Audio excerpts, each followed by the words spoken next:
Ulamolar aytadi, yoshlarda deydi ulamolar jannatning hidi bo'ladi deydi. Nima degani bu?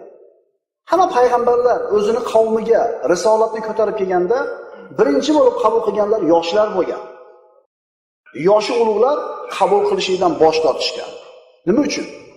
Yosh kattalarning moli dunyosi bo'lgan. Yosh kattalarning gapi doim o'tib kelgan.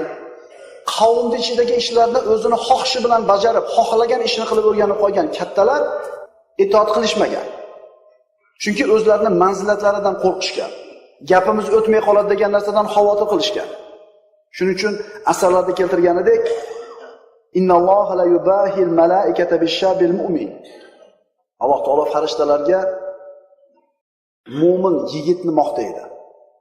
Mo'min yigit degani necha yoshida oxiri? 40 yosh. Ya'ni 40 yoshgacha bo'lgan yigitni farishtalarga Alloh taolo maqtab aytadi. Yaqulu unzuru abdi taraka shahwatahu min ajli. Bu bandamga qaranglar dedi. Farishtalarga maqtab, bu bandamga qaranglar. Meni rizoyim uchun o'zini shahvatini qo'yapti. Xohlayapti qilishdi. Qo'lidan keladi qilish, imkoniyati bor, faqat xohlasa bo'ldi. Ammo meni rozi qilishlik uchun o'zi xohlab turgan narsani tark qilyapti. Shu yigitni ko'ringlar deb Alloh malaikalarga maqtaydi.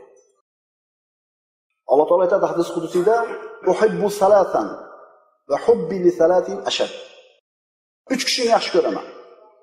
Ammo mana shu 3 kishining ichida yana 3 tasi bor, ularga bo'lgan muhabbatim ortiqroq. Uhibbu ta'in va hubbi li shabbi ta'in ashad. Itoatkorlarni yaxshi ko'raman deydi. Ammo bu itoatkorlarning ichida itoatkor yoshni ko'proq yaxshi ko'raman deydi. Inson qaraganda ko'p gunohlarni qilishlikdan ojiz bo'lib qoladi. Xohlaydimi, xohlamaydimi tiyilib qoladi bu narsadan. Ammo gunoh ma'siyat qilishlikka hamma kuch-quvvati bo'lib turgan yigitni gunohdan tiyilayotganligi Allohning muhabbatiga uni sazovor qiladi.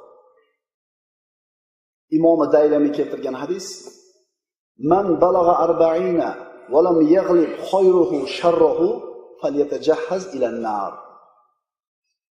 Payg'ambar sollallohu alayhi vasallam aytadilar, kim 40 ga yetsa, kim 40 yoshga yetsa-yu yaxshiligi yomonligidan g'olib bo'lmagan bo'lsa, bas o'tga tayyorlanaversin.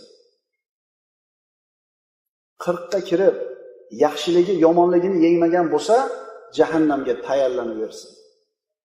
40 ga yetmaganlar ko'zimizni ochaylik. Chunki asosiy imtihon shu 40 gacha bo'ladi.